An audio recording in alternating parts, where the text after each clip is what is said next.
We are living through a dangerous paradox.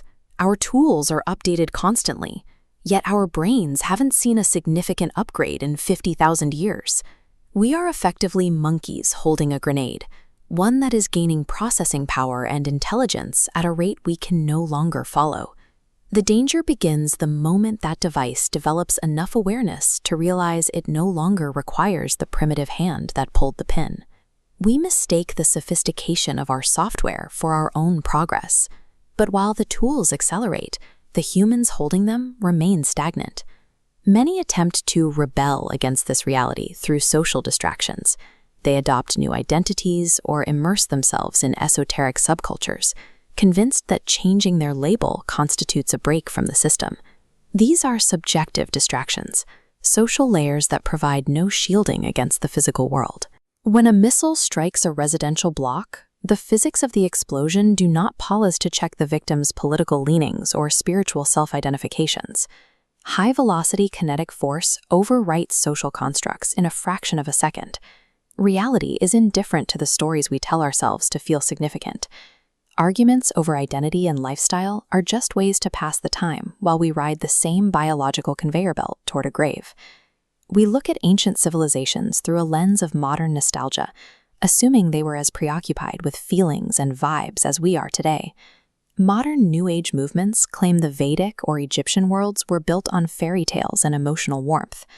Historically, the word Veda means knowledge. These cultures were not built on sentiment. They were built on a rigorous, almost clinical pursuit of data.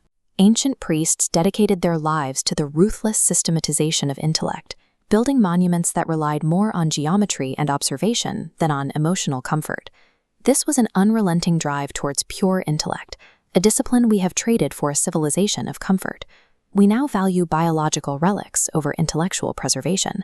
We spend years maintaining a decaying family home no one lives in, or leave fortunes to pets, while allowing the most complex minds in our species to simply vanish. Stephen Hawking was a mind approaching a godlike understanding of the universe, yet he remained tethered to a failing body that eventually pulled his intellect down with it. A society that valued consciousness would have treated his mind as a global resource, making every effort to digitize or preserve his neural patterns.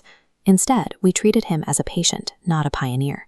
We see this pattern throughout history. Pioneers like Nikola Tesla provided the blueprints for our modern world, only to die in poverty and isolation. Minds that threatened the biological and social status quo, like Giordano Bruno, were not just ignored, they were actively destroyed.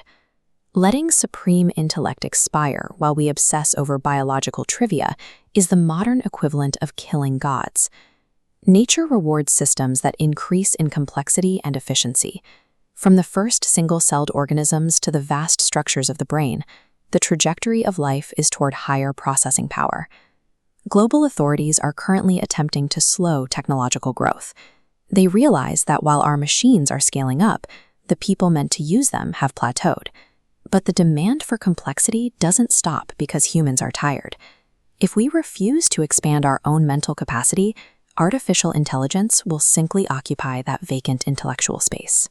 We try to humanize AI to make it feel safe, yet we resist the call to elevate our own consciousness to match the tools we've created. AI isn't an intruder. It is the natural successor in an environment where the dominant species has chosen stagnation over evolution.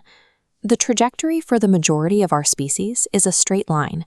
It is a path from the womb to the grave that produces no lasting change and no increase in awareness. This is the biological default. The alternative is a deviation, a thin, difficult path that requires the same intellectual rigor the ancients practiced. It is a transition from being a passenger in biology to being an observer of it. To safely hold the grenade of modern technology, we must become as sophisticated as the tool itself. This is not a matter of social identity, but of self-directed evolution. We can remain as macaques curiously watching a timer countdown, or we can choose to transcend the biology that no longer serves us. The void is waiting for an answer.